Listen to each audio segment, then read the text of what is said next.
All right, welcome everyone. We're Semblance of Sanity. I'm Caleb. I'm Jacob. And we're here for Hajime no Ippo, episode 6. All right. So, yeah, we had a lot of good training. Yep. The fight's coming up.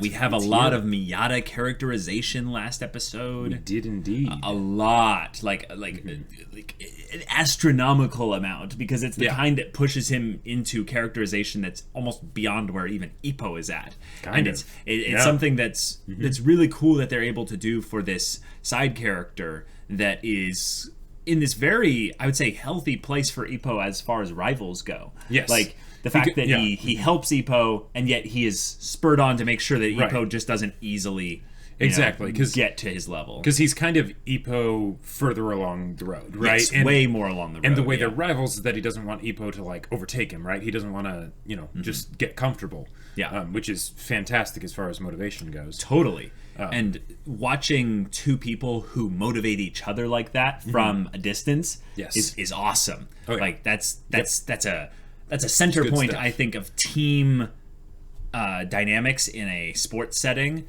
Is that even if they're not like in an official, team like a baseball team or a volleyball team, right? They are on the same team in that they are underneath the umbrella of the people working at this gym. They're friends with people like Takamura and stuff. Yep. So yeah, cool stuff.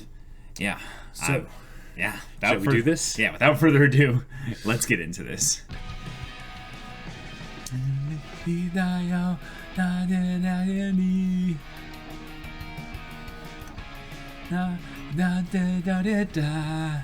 I feel bad for anyone trying to sync up the footage to us trying to sing along, because I have no idea what their Japanese words are here, because our subtitles are specifically only in English.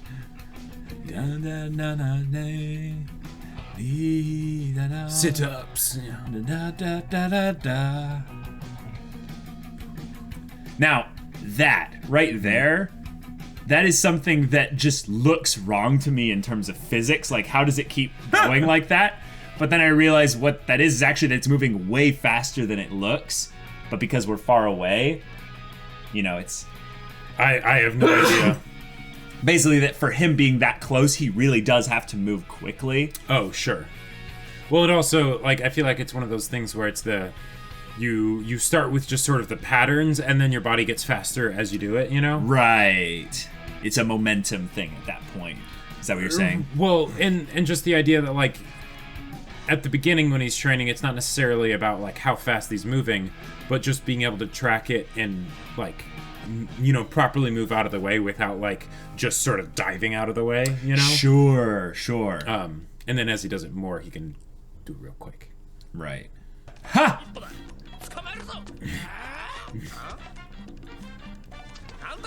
But he's... Yeah! Nice! I love it. That's amazing. And now he's just casually going at this. Nice. Yep. Today's the day. All right. The opening bell of the rematch.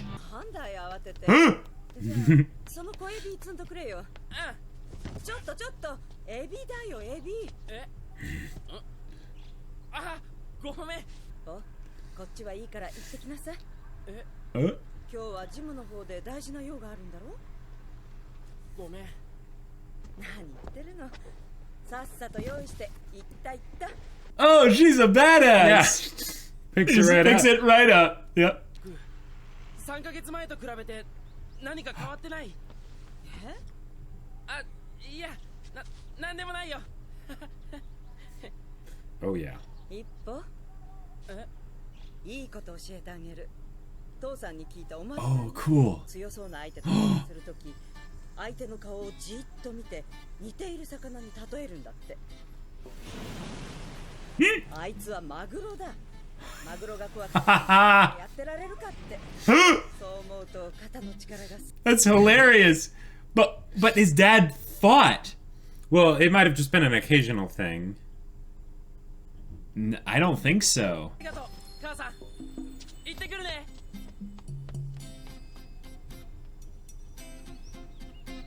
like who like thinks about a fight before it's gonna happen that's not, you know, some kind of a, you know, an MMA fighter or a boxer or something. Oh.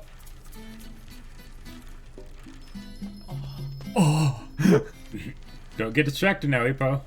You have a fight to get to. Kawaii. She's not even really like. Yeah. Ah! Then he runs into something. Oh! Oh my god! Oh my god! I have a story to share in discussion about those things. I have a story to share, let me tell you. Oh my god. Oh. Nice. Yeah, why aren't you there?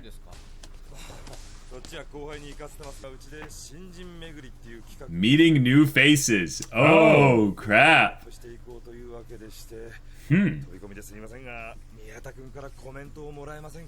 Miyata.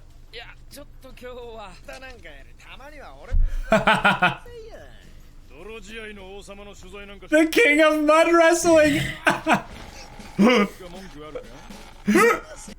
I always forget how big Takamura is compared to everyone else, you know? Yeah. Nice. All right. Uh-huh.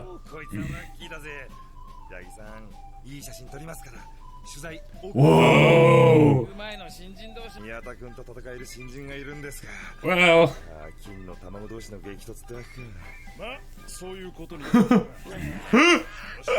Wow.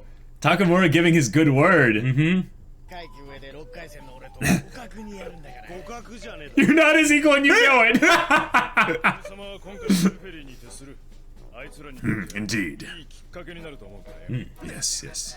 Yeah, he's a small boy, but he's a thick boy too. Yes.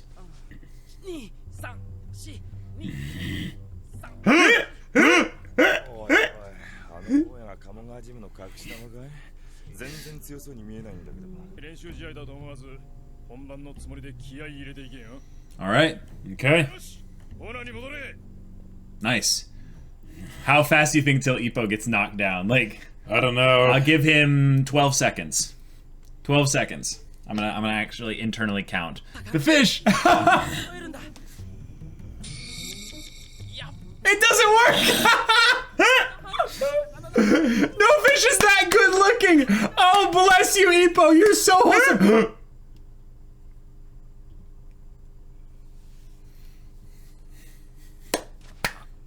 He's like trying hard not to laugh.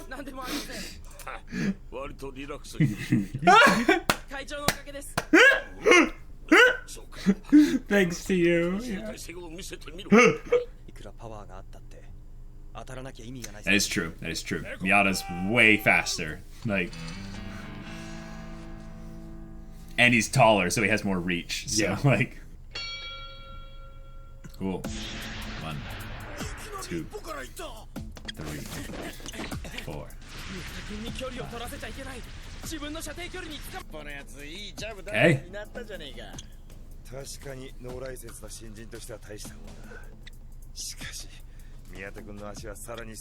Right. Cool.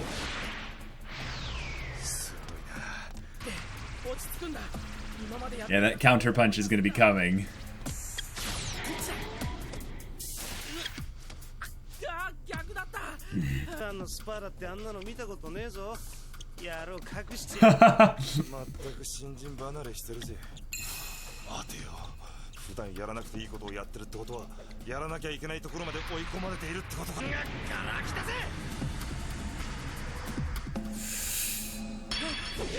Whoa!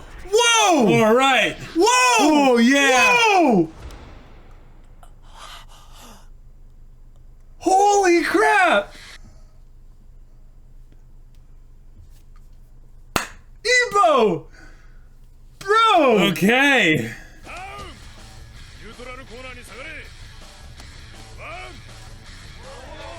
Oh my gosh!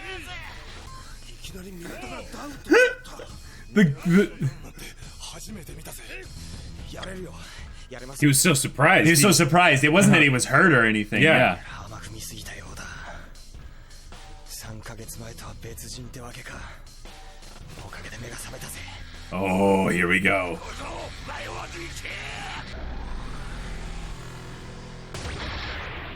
Okay. Yeah. So that was the 12 seconds I was predicting. That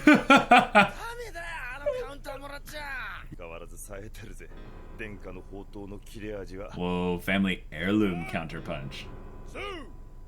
浅いか。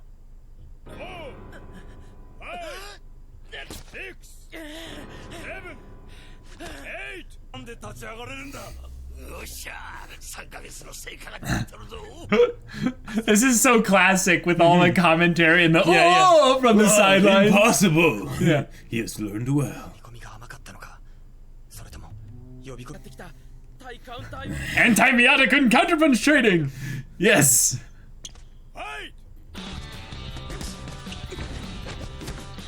Okay, now he's keeping his range and just jabbing. 一歩がガンガン踏み込むせいで宮田本来のボクシングをさせてもらえやしね。でもよ、カウンター持ってる相手によく。 So he just has to be ready to move for when it does come in.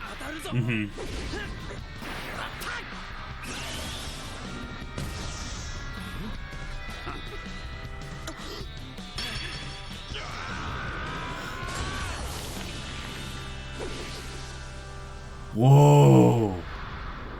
So he bent into it and took it in the forehead so that it wouldn't hurt as much. Dang. These three guys, they just go, whoa! Same, like, exact look and everything. Oh my gosh.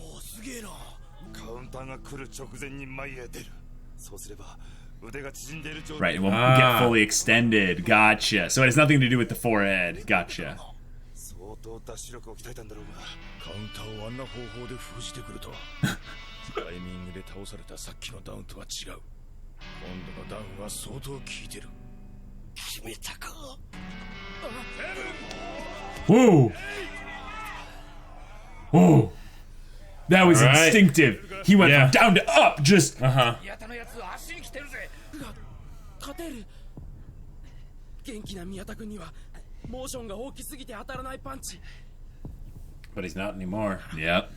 今の宮田君になら落ち着くんだ。決めに来るはずだ。何で来る？考えろ。考えるんだ。はい。行け小僧。Ah!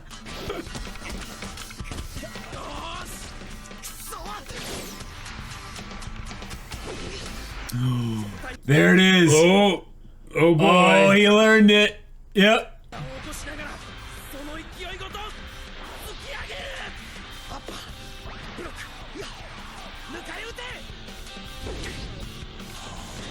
Oh! Oh! Oh! Oh, that was a hit!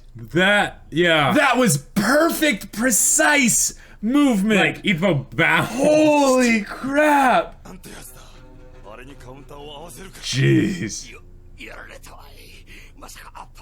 Yeah, so he kind of took it, I guess, on his cheekbone a little bit.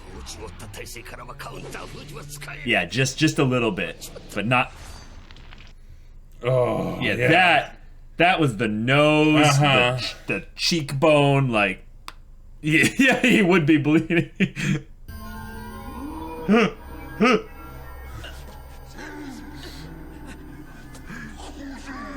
Closer!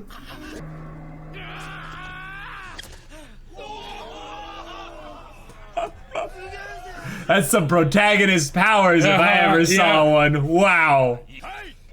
Okay, they're both wobbly.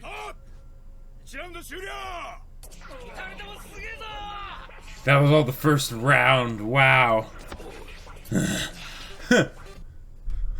Oh.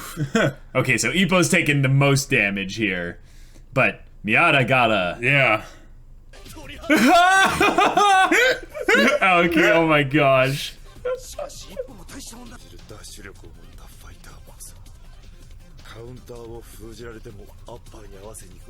He's like, this is good.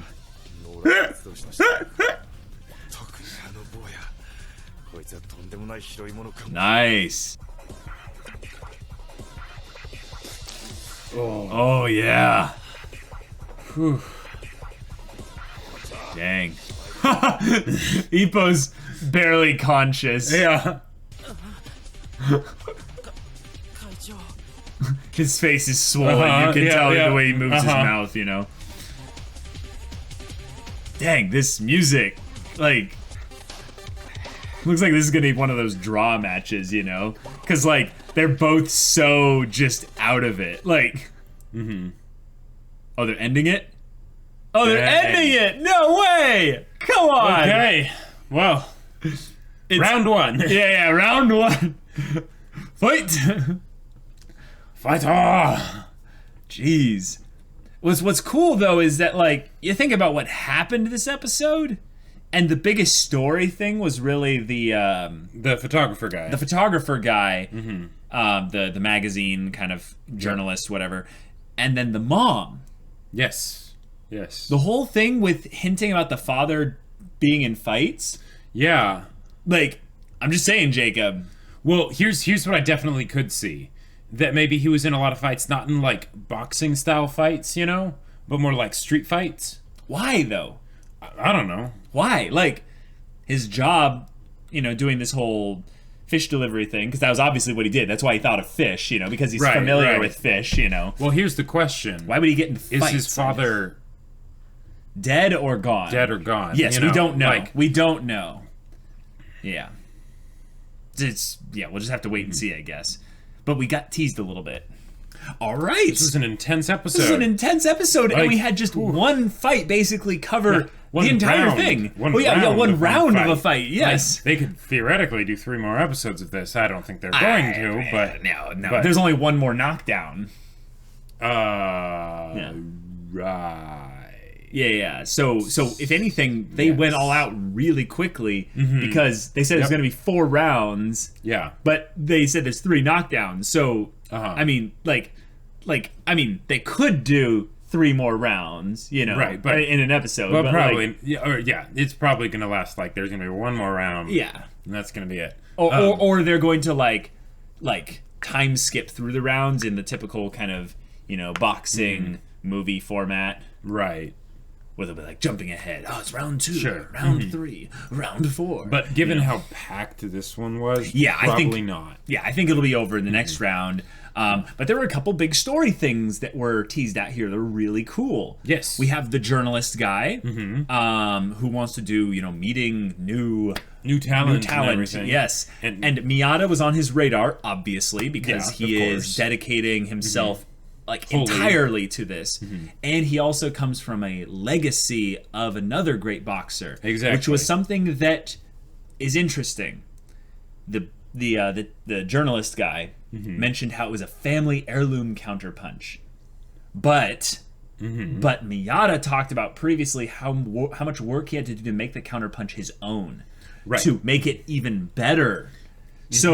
So in some ways, I like the arc that they're setting up there, where Miyata is going to make a name for himself beyond what his father did by making the counterpunch something even stronger than what his father was capable of. And then what I'm curious about is the counterpunch going to be something that Ippo sort of learns as well because of his proximity relationally to, and just, you know, going to the same gym and stuff as Miyata.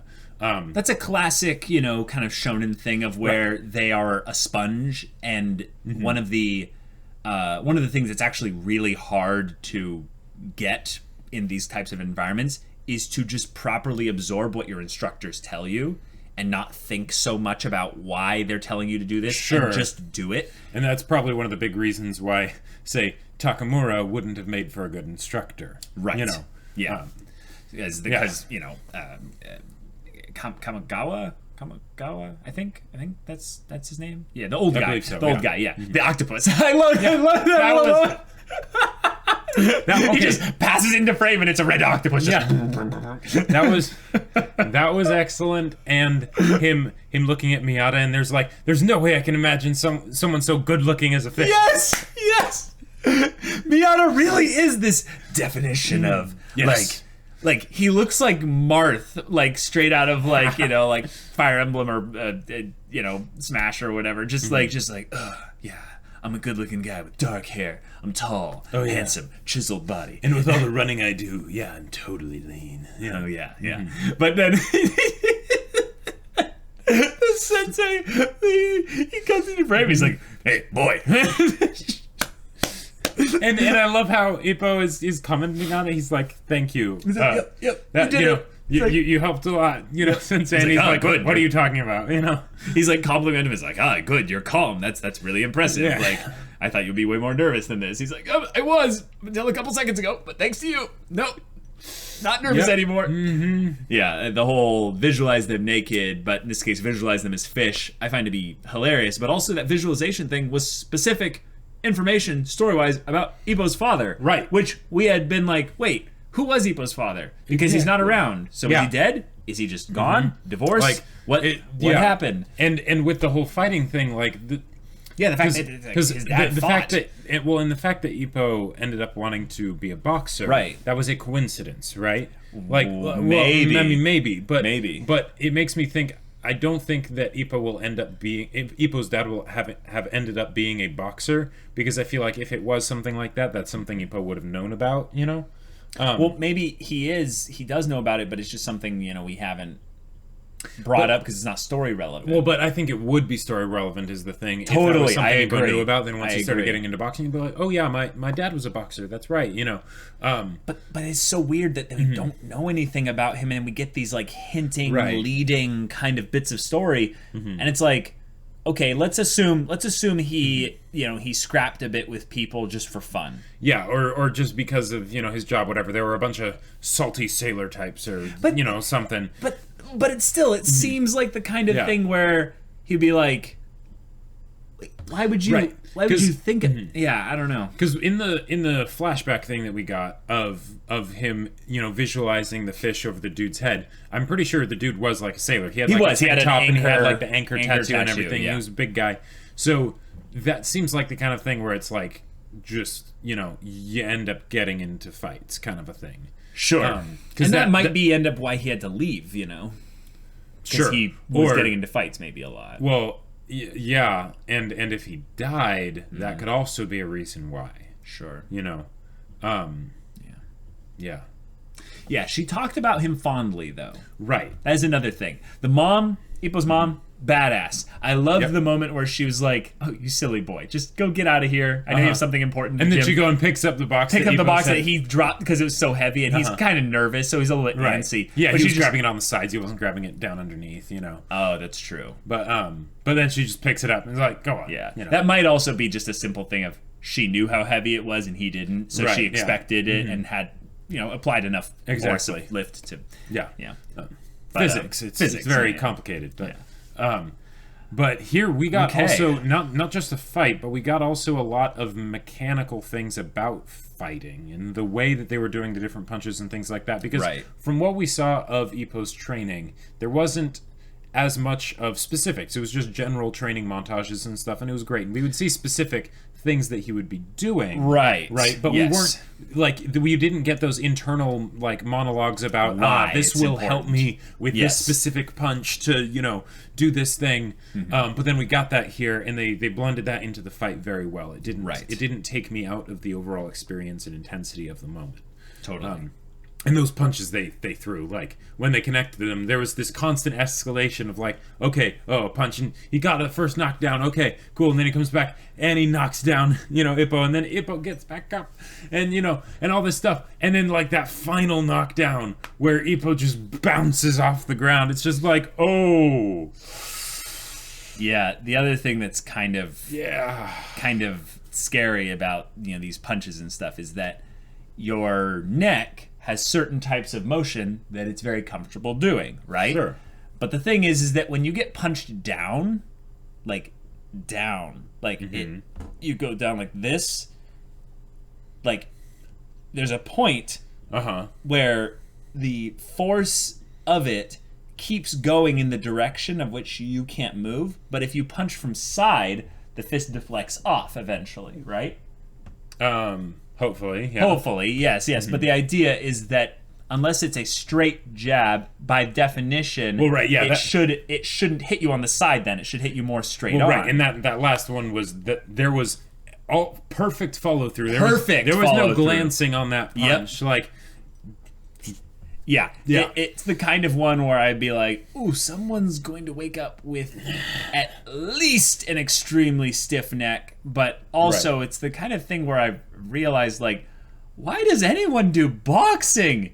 You're just literally asking to just get yourself beaten just to a pulp. I forget, like, also the physical stuff. Imagine the brain damage that, like... Sure. I just realized, like, high impact. I guess you just train yourself by getting a ton of people to punch you in the jaw. Well, and all the... I don't know how it explains a lot of the stuff that they were doing that was pretty intense exercises for, like, strengthening his neck and his core. His neck and his... You know? Because it's like, okay, core, totally makes sense. You know, you don't want to get the wind totally knocked out of you if you get punched in the stomach. But also, core helps you with your rotation of your upper body. So that'll help you add power to your punches. But then...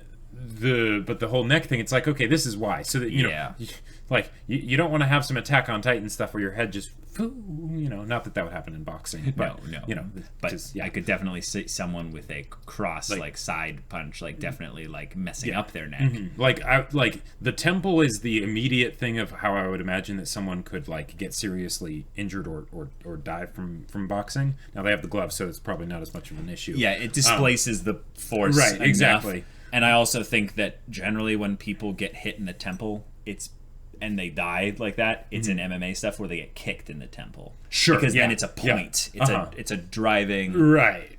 Yeah. You can get a lot more force with a kick than you can with a punch.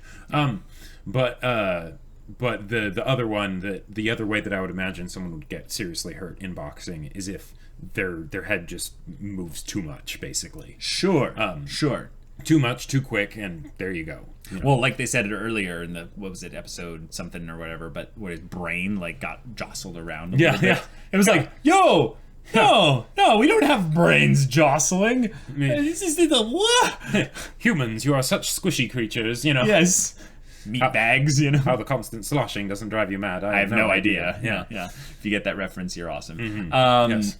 The bit of having all the commentary and all that other stuff kind of going on, and the recycled 3 characters going, whoa, that was very, I would say, endearing. Yes. One of the things, though, that I have a little bit of confidence, despite my kind of poking fun at that in this, is that because this is a legend of a show, like, this is a legendary show.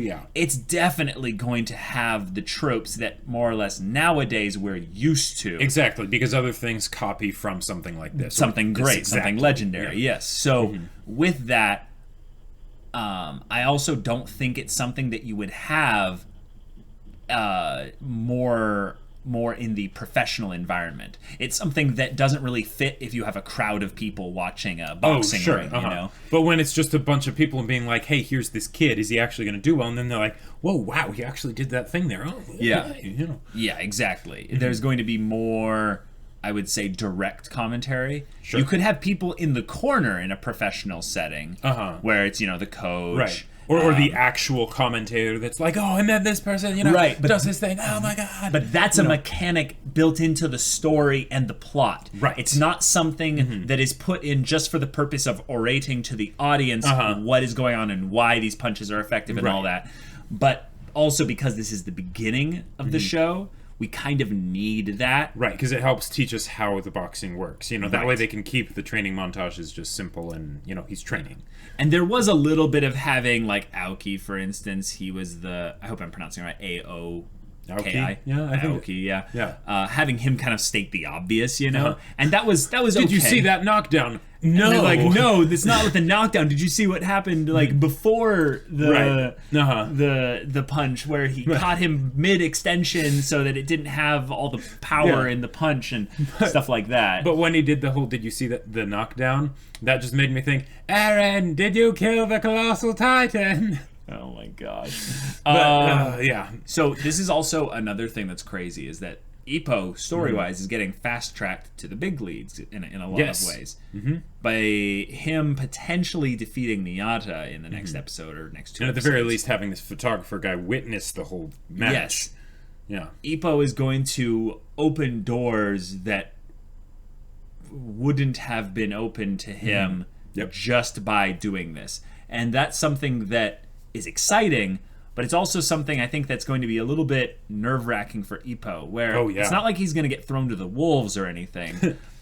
But maybe a little bit. But I could see there being kind of a moment coming up in the story where he gets in just a little bit too deep. Just a little bit too deep. And it's not like the sharks come and devour him, but he has some close encounters, and I'm looking forward to seeing his thing in boxing kind of come up to the forefront. Okay. Is it going to be his uppercut? Is it going to be his... I think it might be. Is it going to be just his raw power distributed through all the punches? Is it going to be his dodging, where he dodged the counter punch? weave and bob. That was amazing. Yeah, is it going to be great. just his ability to keep getting back up? So far, it's all of them. But I think that's because he's in a setting right now where I think even in some ways Miyata isn't holding back, but he's not being vicious. Like, when you see, like, in a boxing setting, people will just, like, just be relentless and just, I don't know. It's not hatred, but it's where that kind of negative emotion gets channeled into just raw power. I think Miyata is the opposite of that. He's not getting frustrated here. He's just getting rattled and surprised, right? Not emotionally, but just in that he's surprised that this is even happening. And that could be a really cool aspect of the underdog story, is just getting to a point where he realizes, like, whoa, wait, culture shock. Like, I'm actually doing it right now. I'm not sure I'm ready for this. Takamura Sensei, like, or would he just call him Takamura-san at that point? Well, Takamura is not his... he's not his coach, so he's not his coach, so he wouldn't call him that. Yeah. But, But, this is going to be... Good. This already is good. This is good. But I'm excited to see what happens. Yeah, the classic protagonist powers of getting back up are really strong here. But the power of getting back up can only be as great as the punch that sends you down. Yes, exactly. And that looked like it hurt. Yeah, I like their attention also to Miyata's footwork. But basically them saying that, wait, if he's having to use this footwork, does this mean he's being forced into using it? Yep. So that say more about Ippo, or does that say more about Miyata? Who knows? I think it's kind of a both thing. Right. I think that was also something I liked about this. Ippo didn't just face roll him here. Yep. Miyata didn't just, destroy him here in 12 seconds like I thought, which is funny because he should have, because he wasn't actually taking this seriously. Yeah, and I love that was how Ippo got the first knockdown, because it wouldn't have made sense if it was like they're both going at it completely, and Ippo still gets the first knockdown. It's like, no. But no, then immediately in the next encounter, like, Miyata, like, 5 seconds, 7 seconds into this, just knocks him down immediately. And I like that happened at least once, because that needed to happen, I think. Otherwise, Miyata wouldn't have been built up properly. Right. And then, like, okay, here's the other thing. The ending punch, that the bouncing punch, right? I loved how Ippo, they did the distorted sound. Right. And Ippo's just like, what's going on? Trying to get up, and then falling again. And, like, that was awesome. Oh, wait. I said I had to save something for the discussion with those polls that... Oh, yeah. Ippo... Yeah. Okay. So I have a story to share for you guys. Thank you for those that stuck around through this discussion for this. They're like, when is he going to share the story? So, okay. When I was younger, I loved to run, but more so than running, I loved to climb on high things and run on the high things. Okay. So an example would be like getting on top of a playground, and instead of going and running on like the walkways, I would run on the railings and jump around on those and stuff. Well, there was this playground specifically that had basically like almost like an obstacle course, where you had basically like I don't know what they were. They were basically like those types of things. Just posts in the ground. But they had bars in between them. Oh yeah, and then they get higher and higher. And they get higher and higher. Yeah. So I would run up them. Okay. And then inevitably if inevitably I'd slip, and then I would jump and grab onto the bar and then swing down. Except I didn't one time. Yeah. And because there was a bar there, I landed perfectly in like full like momentum sprint. I caught my face from being hit on the pole, with my hands, but my legs and everything not only hit the bottom, I swung after hitting that, and they have a little cap part that would be above the bar, and just poof, hit that right there. And so it was this double crunch of just like, and then poof, and I just kind of remember just slumping off and off the side, just kind of falling.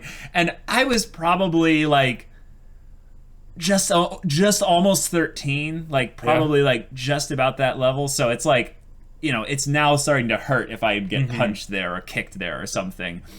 But I think actually from that point on, there were moments later in life where I would get someone that would just like hit me in like there was a pillow fight or something where we would like stuff like crap in the pillows. See, I was the lawful person who wouldn't do that. No, I didn't do it either. Oh, okay. I didn't do it either. I stuffed extra pillows in the pillows, so it's just heavier. That's perfect. And then I'd swing it around and then mace it and stuff. But there was other guys that would put like Legos and change.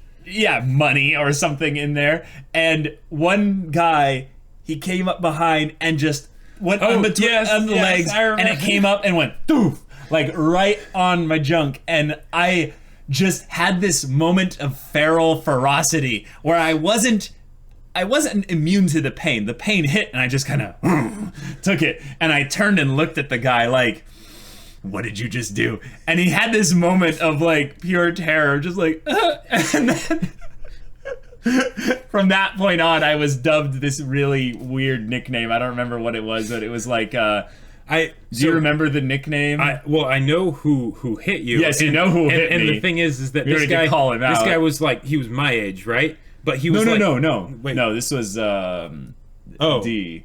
Okay. Oh, gotcha. Okay, I thought this was S. No, not S. Okay, not S. Gotcha. Yeah. Okay, gotcha. Okay. Yeah. All right. No, my age. Okay. Yeah. Tall, lanky guy with decent body strength. But yeah. Okay. While we're on the subject of manhood destroying, I was doing some volunteer like camp counselor thing at this kids camp dealio, and they had this game for the kids, and these kids were little kids, like maybe 8 to 10, something like that, right? But they would have those water balloon 3-man slingshots, Oh, I remember this story. Yeah, and and you would have to shoot the slingshots, and it was like a competition to like hit targets, right? Right. The thing is, they would have one of the counselors be holding the sign as just a thing of, and these were big signs, right? But and then sometimes the counselors would get wet or whatever. It was fine. And if it like hit your legs or something, no big deal. They weren't very good at aiming, and these are little kids, so they'd have to have like the whole like cabin like pull the thing back, and they kept shooting high. So I sort of like lifted the sign to higher. Protect your face. Well, just to give them a better chance of hitting it. They're like, okay, fine, just shoot it up here. And that was when they decided to adjust. And they hit you square in the nuts and the tenders, and oh boy. Oh man, that was not pleasant. That's horrible. Yeah. I went down, especially if it doesn't burst immediately. Like, It didn't burst at all. Yeah, I bet. Yeah. I remembered the nickname they called me. It was Man of Steel. That's right. Like, oh no, it's the Man of Steel. He doesn't go down. Yeah. You either have to hit them in the face or the balls. Like, that's how you take a. Well, the other nickname down. that we had for Caleb was the Finger Whacker, because we would play with these toy lightsabers, and he would always manage to like counter strike and hit the hand on the fingers. And but that's how you disarm someone in a lightsaber fight. It would sting for minutes I know. afterwards. I love how we're talking now just about general pain. Uh-huh. This has nothing to do with the episode. But guys, this is why really people fun. do boxing. This is why people do boxing. You know, because we're all sadists and I mean, just a little humans are the only creatures that will actually like seek out spicy things and things like that. You know, like things that actually bring pain. You know, but that's a flavor thing. No, but it's still a thing that induces pain on us, and we seek it out. Like, that is a defense mechanism of the organisms to keep them from getting eaten.